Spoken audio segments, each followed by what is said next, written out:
Bienvenue dans cette vidéo un peu différente de celle de d'habitude. Aujourd'hui, je vous amène au musée Galliera où nous allons visiter ensemble l'exposition sur la mode au XVIIIe siècle. Alors, avant de commencer à aborder quelques pièces avec vous, je voulais aborder un sujet qui me semble un peu préambule à cette vidéo, qui est de ne pas porter de jugement de valeur sur les robes et les habits que je vais vous montrer.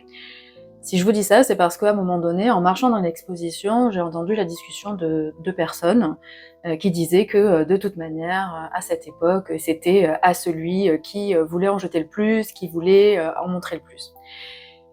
Et j'ai un peu envie de dire, ça, c'est pas un trait du XVIIIe siècle ni de l'aristocratie, c'est un trait qui est valable à toutes les époques. Et je vais vous expliquer un petit peu pourquoi il faut un peu dédiaboliser l'aristocratie, parce que nous, actuellement, nous sommes dans une société qui est bourgeoise, c'est-à-dire qu'après la Révolution française, fini le règne de l'aristocratie, bonjour la bourgeoisie.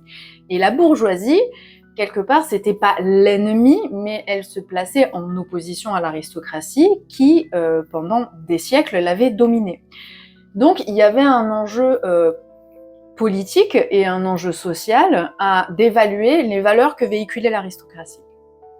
Le deuxième point est que la société de cour, auquel appartiennent la plupart des vêtements que nous allons voir aujourd'hui, était régie par des valeurs qui ne sont absolument plus en cours dans nos sociétés et que même nous, on peine à comprendre. Pour résumer simplement, pour être un duc, il fallait dépenser comme un duc. C'est-à-dire que votre statut social se voyait sur vous. Et on attendait de vous que vous ayez certaines dépenses, une maison qui avait telle allure, des robes qui étaient faites de telle façon, à la dernière mode, de changer je ne sais pas combien de fois d'habits, d'avoir des habits pour l'intérieur de votre maison, des habits d'apparat, des habits plus détendus.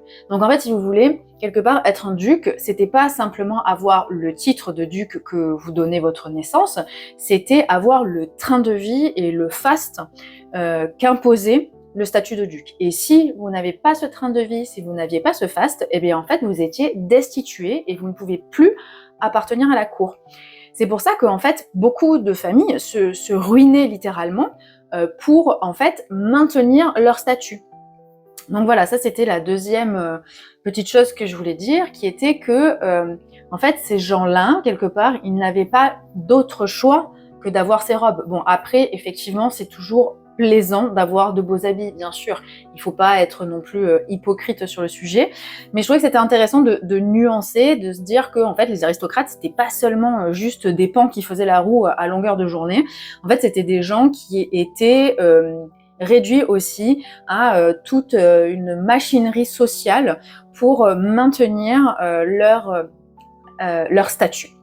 Donc la première pièce que je voudrais vous montrer, c'est cette robe qui est très intéressante. Alors là, je pense que c'est vraiment une robe d'apparat qui était faite pour les très grandes occasions et les très grandes réceptions. On le voit, elle est très très richement brodée, parée, le tissu est brodé, il y a des broderies qui sont rajoutées dessus.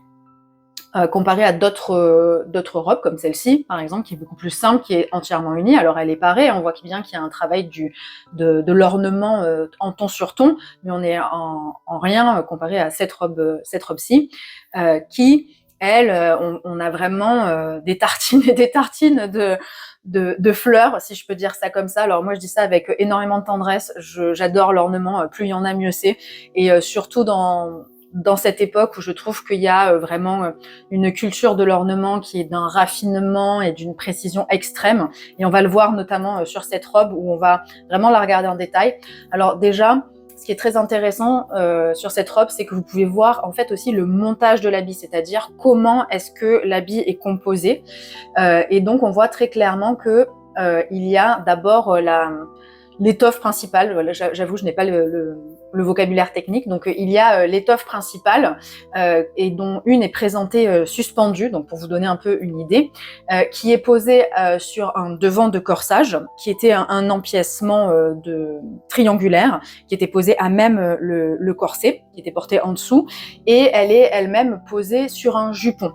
Et la plupart du temps, sur ces pièces-là, souvent, le tissu était, enfin la robe était cousue à même la personne, c'est-à-dire que les différentes pièces étaient fixées en les cousant les unes avec les autres sur la personne. Bon, il faut se dire que quand on portait une robe là, comme celle-ci, le temps de préparation était certain. Hein, on sortait pas, c'était pas on se réveille et une demi-heure plus tard on était en dehors de la maison. Là, il y avait vraiment cette notion d'apparat, et puis il faut imaginer que il y avait tout qui allait avec. Hein, il y avait l'éventail, la perruque. Enfin, c'était vraiment une grande robe de cour. Ce qui est très très intéressant dans cette robe par rapport à l'ornementation, si vous regardez, c'est le jeu de volume qui va s'instaurer par l'ajout de rubans, de broderie, et cette effervescence de fleurs, cette fleur qui envahit, qui devient presque robe. Et ça, c'est très intéressant parce que c'est vraiment propre aux habits de cette époque où finalement l'ornement va venir courir très librement sur la structure, et ça se voit notamment parce que autant il peut y avoir je sais pas si ça s'appelle vraiment comme ça, mais des enrubannements qui sont très droits, autant on peut voir des enrubannements qui vont complètement serpenter et qui vont vraiment prendre une très grande liberté par rapport au tissu. La deuxième pièce que je souhaitais vous montrer, c'est cette photo-ci, où vous voyez en fait un haut de robe de femme et un habit masculin. Et c'était vraiment pour vous montrer que à cette époque, la parure féminine et la parure masculine, en fait, se conjuguent. Il n'y a pas cet habit noir, bourgeois, cette espèce d'uniforme masculin. Pas du tout. Les hommes sont extrêmement coquets. Leurs habits sont tout aussi détaillés que ceux des femmes.